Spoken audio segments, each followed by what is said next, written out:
En apprentissage supervisé, les arbres de décision peuvent être utilisés non seulement pour pouvoir prédire des variables qualitatives, catégorielles qui ont plusieurs modalités, on parle d'arbres de classification, mais aussi et surtout pour pouvoir faire la prédiction des variables quantitatives qu'on peut mesurer.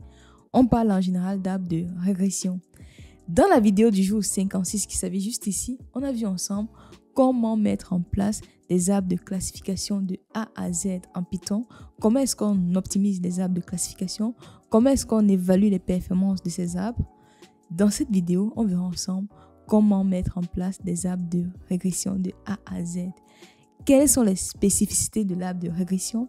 Quelles sont les mesures de performance de l'arbre de régression que vous devez utiliser? Et surtout, quelles sont les principales différences entre l'arbre de régression et l'arbre de classification? Parce que oui, il y en a, on en parlera dans cette vidéo. Donc, suivez très bien cette vidéo jusqu'à la fin parce qu'on aura un quiz pour pouvoir évaluer vos compétences. Pour ceux qui ne me connaissent pas, moi, c'est Natasha Njongwa, ingénieure data scientist depuis 4 ans dans le secteur financier. Et cette année, je me suis donné un challenge fou qui est de partager avec vous une vidéo tous les jours pendant 100 jours pour pouvoir vous aider à passer de 0 à 1 en matière de data science. Le challenge vous intéresse? 3 choses à faire. Abonnez-vous, likez, partagez pour pouvoir aider d'autres personnes à monter en compétences en data science. Parce que oui, nous sommes le jour 57 et il y a déjà pas mal de vidéos qui ont été développées sur cette chaîne.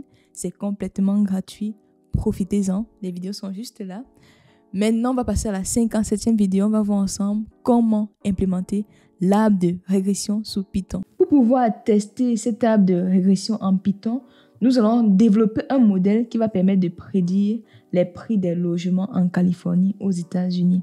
C'est une base de données populaire, Housing, qui est disponible sur Kaggle. Franchement, Kaggle, c'est une mine d'or en matière de base de données. Donc, si vous souhaitez mettre en place des modèles d'apprentissage automatique, n'hésitez pas à aller sur Kaggle. Vous avez pas mal de données. Ici, j'ai mis le lien de la base de données Californie. Ici, si vous cliquez là, vous avez sur GitHub les bases de données que je vais utiliser. Donc, moi, je vais travailler sur cette base de données-là. Toutes les bases de données sont en ligne, donc n'hésitez pas à télécharger, à vous entraîner, parce que c'est en vous entraînant que vous montez en compétence sur le sujet. C'est pour ça que j'insiste beaucoup sur la partie pratique dans ce challenge. Ok, ici, voici les bases de données. Qu'est-ce qu'il y a dans cette base de données? On a la longitude, la latitude, l'âge médian des logements dans la région, le nombre total de chambres, le nombre total de chambres à coucher dans la région, la population totale, le nombre total de ménages, le revenu médian des ménages, la valeur médiane des maisons, c'est la variable qu'on va chercher à prédire, comme c'est une variable quantitative. On passe par l'arbre de régression. On a également dans cette base de données la proximité de la maison par rapport à l'océan. Vous avez tous les détails sur les liens sur Kaggle ici. Maintenant, on commence par importer les données. Là, j'ai juste rajouté séparateur point virgule. Toujours, on affiche les en-têtes pour voir à quoi ça ressemble. Vous voyez l'ensemble des variables que j'ai listées tout à l'heure, la proximité de l'océan et autres. Première étape, avant de faire un modèle, on commence par décrire la base de données. Avant de faire un modèle, on commence par analyser les valeurs manquantes, les valeurs aberrantes. Donc, on prend le profil moyen des bâtiments en Californie. On fait toujours ça. Donc ici, on va le faire rapidement parce qu'on a déjà parlé de ça plusieurs fois dans plusieurs vidéos, mais j'insiste parce que c'est important que vous ayez ce schéma en tête pour éviter d'aller faire des arbres de décision sans nettoyer la base de données. Ici, les variables sont globalement quantitatives, sauf la proximité à l'océan qui est objet. On va vérifier les valeurs manquantes ici. On voit bien que la variable total bedroom ici a 207 valeurs manquantes. Ici, on va prendre une hypothèse simpliste, supposer que les régions dans lesquelles le nombre total de chambres est manquant, le nombre total de chambres égale à 0. C'est l'hypothèse simpliste, j'insiste encore là-dessus. On va faire un describe sur la base de données pour voir à peu près quelles sont les caractéristiques globales. On se rend compte que, par exemple, en termes d'âge médian, en moyenne, les maisons ont 28 ans en Californie. Le minimum, c'est 1 an, la maison la plus jeune. Et la maison la plus vieille a 52 ans dans cette région. Nombre total de pièces, le minimum, c'est 2 pièces. En général, les appartements ont minimalement 2 pièces. Le maximum, c'est 39 320. Donc, en général, dans cette région, le maximum de nombre de pièces dans l'ensemble de la région, c'est de 39 320. Nombre total de chambres, minimum 1, maximum 6 445. Population, vous avez la population, vous avez le salaire médian, vous avez la valeur médiane du bien immobilier dans la région. Si on va remplacer toutes les chambres manquantes par 0, j'insiste encore, c'est une hypothèse très simpliste que j'ai fait ici.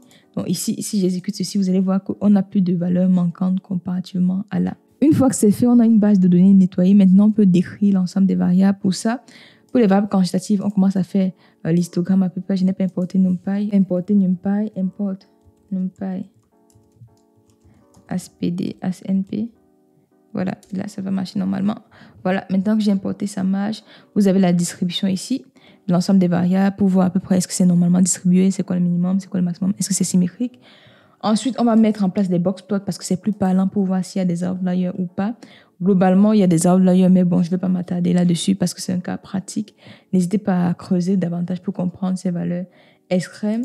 Ensuite, on va analyser la variable qualitative qui est la proximité à l'océan. Pour ça, vous avez ici ce pie chart. On voit bien que la distribution ici, 44%, 31%, 12%, près de l'océan à peu près. On peut également faire un diagramme en bas parce que le diagramme circulaire n'est pas très lisible lorsqu'on a trop de modalités. Donc, le diagramme en bas permet de mieux voir inférieur à 1 heure par rapport à l'océan et ainsi de suite. Vous avez l'ensemble des modalités là.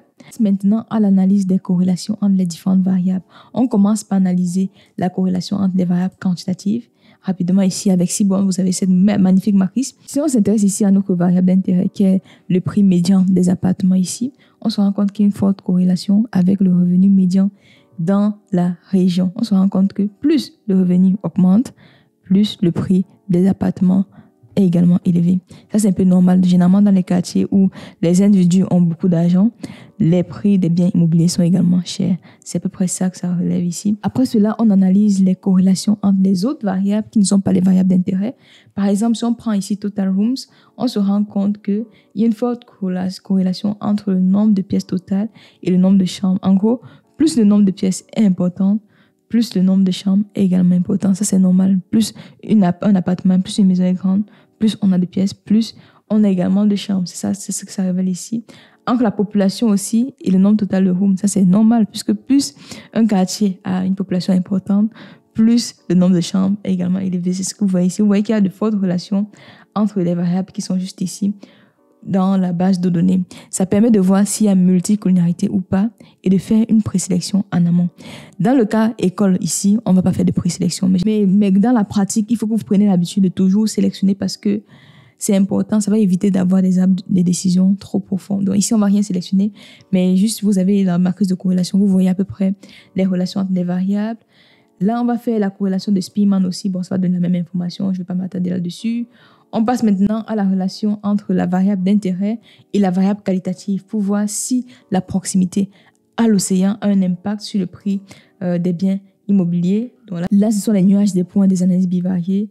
Ici, on va analyser la proximité de l'océan par rapport à la variable d'intérêt. On se rend compte sur ce box plot que les appartements, les maisons qui sont au niveau des îles ont des prix beaucoup plus élevés que les autres. Ceux qui sont proches des océans aussi sont beaucoup plus chers parce que vous voyez le box plot, la médiane est beaucoup plus élevée que les autres. C'est à peu près comme ça qu'on analyse. Donc on voit bien qu'il y a une association entre la proximité et le prix moyen des biens immobiliers. On a fini de nettoyer la base de données, faire les analyses bivariées pour comprendre les associations entre les variables et comprendre les variables qui peuvent avoir un impact sur notre modèle. Maintenant, on passe à la modélisation. Avant de modéliser dans les arbres de décision, ici, on avait une variable catégorielle. On va d'abord faire ce qu'on appelle le one-hot encoding, c'est-à-dire créer des variables avec chaque modalité. Par exemple, on aura une variable Iceland, Near Ocean, etc.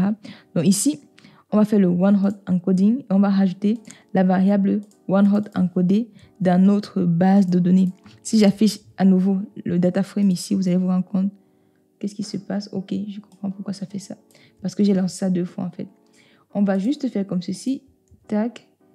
Et j'exécute. Vous voyez qu'on a maintenant de nouvelles variables là qui correspondent à chaque catégorie de la variable d'intérêt. C'est à peu près ça, le one-hot encoding. On a les variables 0, 1. Quand on a réalisé le one-hot encoding, maintenant on peut choisir les variables d'intérêt. Ici, le Y qui est le prix médian des appartements. Et l'ensemble des variables explicatives X ici. Si je vous affiche le X, vous verrez à quoi ça ressemble avec l'ensemble des variables qu'on va expliquer, qu'on va utiliser pour prédire. C'est ça, tout ça. Et le Y, c'est la variable à expliquer ici, qui est une variable quantitative parce qu'on a des prix des appartements en Californie. On divise la base de données en twin test pour pouvoir se rassurer qu'on n'a pas d'overfitting. Ici, la base test va représenter 20% de la base globale. Ici, c'est pour ça qu'ici, j'ai mis 20. Random state, c'est pour me rassurer que si je relance ce modèle plusieurs fois, j'aurai exactement le même résultat. J'exécute ce code. On aura xtrain, xtest, ytrain, ytest. On aura les caractéristiques sur les bases d'apprentissage et les bases de test. Maintenant, nous allons réaliser un premier app de décision sans faire de l'optimisation.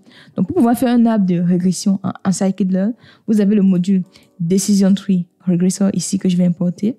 Ici, Plot Tree, ça sera pour afficher à peu près l'app de décision. J'exécute. Je fais un tree pour pouvoir instancier un objet de la classe Decision Tree Regressor. Je fais un random state pour pouvoir fixer la graine comme d'habitude. Ensuite, je fais tree.fit, xtrain, l'ensemble des variables explicatives, ytrain, la variable à prédire sur la base d'apprentissage. J'exécute ici. Une fois que j'exécute, bon, ça, je ne vais pas afficher parce que ça prend énormément de temps parce qu'il y a tellement de variables. Je n'exécute pas ceci. On va voir ensemble quelles sont les variables les plus importantes dans ce modèle que je viens d'entraîner juste ici. Pour pouvoir avoir l'importance des variables ici, j'ai juste fait un tree.feature importance là. Maintenant, les variables les plus importantes dans ce modèle, on a la médiane des revenus. C'est ce qu'on avait vu sur le plan bivarié. Dites-vous que le modèle va toujours vous révéler ce que vous avez déjà observé sur le plan bivarié. Sur le plan bivarié, on avait vu que la forte corrélation entre les prix des biens immobiliers et le niveau de revenus. C'est ce qui se passe aussi ici. On voit que la première variable la plus importante, c'est la médiane des revenus. Aussi, la proximité avec l'océan. Ici, on voit bien, cette variable aussi ressort, longitude, latitude, bref, toutes ces variables, si vous regardez l'analyse bivariée, vous allez rendre compte que c'était les variables les plus corrélées à la variable d'intérêt. Une fois que c'est fait, on va essayer de faire des prédictions sur la base test pour voir à quel point ce modèle qu'on n'a pas optimisé est performant ou pas. Pour ça, on va commencer par prédire sur la base train ici.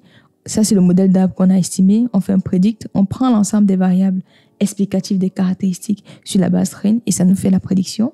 Pareil sur la base test, on prend le modèle, on fait un point predict, on met l'ensemble des caractéristiques de la base de test. Une fois que c'est fait, on calcule tous les indicateurs ici, MSE, MAE, S-Pen Score, etc.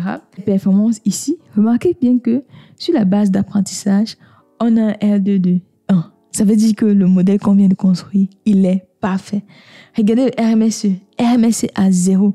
Ça veut dire que la différence entre la valeur prédite de Y prédit et le Y observé est complètement nul sur la base d'apprentissage. En fait, le modèle, il est parfait, en fait. Mais par contre, si on regarde sur la base de test, vous voyez bien que le R2, il est beaucoup plus faible. Il passe de 1 à 61%. Ça vous montre tout simplement que le modèle qu'on a obtenu sans faire d'optimisation overfit parce qu'il a de très bonnes performances 100% sur la base d'apprentissage, mais les performances sont plutôt moyennes sur la base de test. Et ça, c'est typiquement un type de modèle qu'il ne faut jamais présenter. Même si sur la base train, vous avez 100% de performance, sur la base test, vous voyez bien qu'on a 61. Ça montre déjà une sorte d'overfitting. Pour pouvoir régler cela, bon, je vais quand même afficher ici les prédictions et les réalisations. Vous voyez que sur la base de train, prédiction et réalisation, c'est identique, mais sur la base de test, c'est assez différent. Pour pouvoir résoudre ce problème d'overfitting, on va faire en classification ce qu'on appelle le pruning de l'arbre, l'élagage. En gros, on va choisir la profondeur optimale. Dans le premier modèle, on avait choisi l'arbre avec la profondeur maximale, pas d'optimisation. Maintenant, on va utiliser de la validation croisée pour pouvoir trouver la profondeur optimale. En gros, on va trouver la profondeur de l'arbre qui va minimiser la RMSE, Root Mean Square Error. C'est ce qu'on va faire ici avec un Grid Search CV, validation croisée pour pouvoir chercher les meilleurs paramètres du modèle. Donc, retenez bien que dans un arbre de régression, l'optimisation se fait sur la RMSE. En classification, l'optimisation se faisait sur la précision. Ici, c'est plus sur RMSE. Donc ici, on va construire plusieurs arbres avec plusieurs plages de profondeur. J'ai pris de 1 à 20, bien sûr. On instancie l'arbre. On prend Grid Search CV pour pouvoir faire de la validation croisée et trouver la performance optimale. On applique ce modèle sur mon Grid Search ici. Et là, vous allez voir le graphique qui va vous donner l'ensemble des tests. Ça va prendre un peu de temps pour pouvoir s'exécuter. Ici, vous avez la profondeur optimale que j'ai affichée là, qui est de 9, c'est-à-dire la profondeur qui va minimiser en fait la RMSE lab. Donc, vous voyez ici, on est autour de 9. La profondeur qui minimise la RMSE est de 9. Une fois qu'on a trouvé cette profondeur optimale, on peut maintenant réentraîner notre modèle en utilisant comme paramètre maxdef égale à 9. Maintenant, on va réentraîner le modèle en utilisant comme profondeur ceci et non la valeur par défaut qui est none, qui fait l'arbre maximal avec des performances qui surapprennent. Donc, ne faites jamais l'arbre par défaut. Optimisez toujours votre paramètre pour avoir un modèle efficace. Donc, on va relancer ceci pour avoir l'arbre optimal. On va afficher l'importance des variables dans cet arbre optimal. On a toujours la médiane des revenus. Ensuite, on va afficher l'arbre parce que là, maintenant, je pense qu'on pourra afficher l'arbre. Voilà, vous avez l'arbre de décision ici. C'est pas du tout lisible parce qu'on a une profondeur à 9. C'est énorme. Dedans, il y aura 9 nœuds. C'est énorme. Je ne veux pas interpréter ça parce que c'est pas lisible. On va quand même appliquer cet arbre sur la base train et la base test pour pouvoir regarder les performances. On va utiliser les mêmes résultats que précédemment. On se rend compte qu'avec l'arbre qu'on vient de construire, sur la base d'apprentissage, on a un R2 à 79%. Vous voyez, on passe de 1 à 79%. Et sur la base de test, on a 68%. C'est déjà mieux qu'avant parce qu'avant, on avait de 100 à 66. C'était énorme le gap. Donc ici, on réduit à peu près les performances sur la base d'apprentissage et on augmente sur la base de test. C'est pour ça qu'on parle, ici, ça n'a pas d'overfitting. Rassurez-vous toujours que lorsque vous mettez en place des modèles, les performances sur la base train ne sont pas complètement décalées des performances sur la base test. Ici, l'arbre de décision qu'on a construit ici, c'est assez profond. Peut-être avec une meilleure sélection des variables, vous aurez pu avoir un arbre un peu plus présentable, un peu plus interprétable. Donc, n'hésitez pas à voir, vous, de votre côté, si vous pouvez optimiser cet arbre. Ici, c'était juste l'objectif de vous montrer la méthodologie. S'il faut présenter cet arbre au métier, j'avoue que c'est un peu long. Donc, n'hésitez pas à voir si vous pouvez optimiser la sélection des variables. Par exemple, on a vu qu'il y avait des variables très corrélées. Est-ce qu'en enlevant certaines variables dans l'arbre de décision, on améliore les performances? Donc, n'hésitez pas à tester et me dire en commentaire si vous arrivez à améliorer les performances de cet arbre de décision. Après, on fait également les graphiques pour pouvoir voir les valeurs prédites en fonction des valeurs observées sur la base train et la base test. J'ai également testé un autre découpage de l'arbre pour voir si j'avais des performances. J'ai mis 4 au lieu de 9 pour voir si j'arrivais à avoir quelque chose d'acceptable. Là encore, c'est toujours profond, j'arrive pas à lire. Mais en termes de performance, ce que ça donne ici, vous voyez, on baisse quand même beaucoup les performances en faisant ce que j'ai fait. Voilà, globalement, retenez bien que lorsqu'on fait un arbre de régression, il faut toujours faire de la validation croisée en minimisant la RMSE pour pouvoir avoir l'arbre optimal. Les métriques qu'on peut utiliser en régression, c'est le R2, RMSE, MSE, globalement. Pour vous qui êtes arrivé à la fin de cette vidéo, j'ai un petit quiz pour vous pour pouvoir tester vos connaissances. N'hésitez pas à partager, comme d'habitude, vos réponses en commentaire. Ça me fait toujours plaisir de vous lire. Première question, quel est l'objectif principal de l'optimisation de l'arbre de régression? Petit A, trouver la profondeur maximale de l'arbre. Petit B, trouver les critères optimaux pour la sélection des attributs. Petit C, minimiser l'erreur quadratique moyenne. Petit D, maximiser l'explicabilité de l'arbre. Je sais que vous avez la réponse, n'hésitez pas à mettre en commentaire. Donc, deuxième question, comment peut-on éviter le surajustement de l'arbre de régression? Petit A, en augmentant la profondeur maximale de l'arbre. Petit B, en réduisant la profondeur maximale de l'arbre. Petit C, en choisissant un critère de sélection d'attributs qui favorise la complexité de l'arbre. Petit D, en augmentant la taille du jeu d'entraînement. Donc, vous avez la réponse en commentaire comme d'habitude. Troisième question, quel est le critère de sélection d'attributs les plus communément utilisés pour l'arbre de régression en Python? Petit A, MSE, Mean Square Error. Petit B, le Gini. Petit C, l'entropie. Petit D, Friedman MSE. La réponse en commentaire. Et dernière question, comment peut-on trouver la profondeur maximale optimale de l'arbre de régression en Python? Petit A, en utilisant la validation croisée. Petit B, en utilisant la méthode RFE, Recursive Feature Elimination. Petit C, en utilisant le critère de Bayes. Petit D, en choisissant la profondeur maximale manuellement. Est-ce qu'on fait un travail manuel? Si vous avez la réponse, je sais que vous l'avez, mettez en commentaire. Si vous souhaitez avoir étape par étape comment mettre en place un arbre de classification en Python, regardez la vidéo qui s'affiche juste à l'écran. Prenez bien soin de vous et on se donne rendez-vous pour le jour 58 de ce challenge. Bye!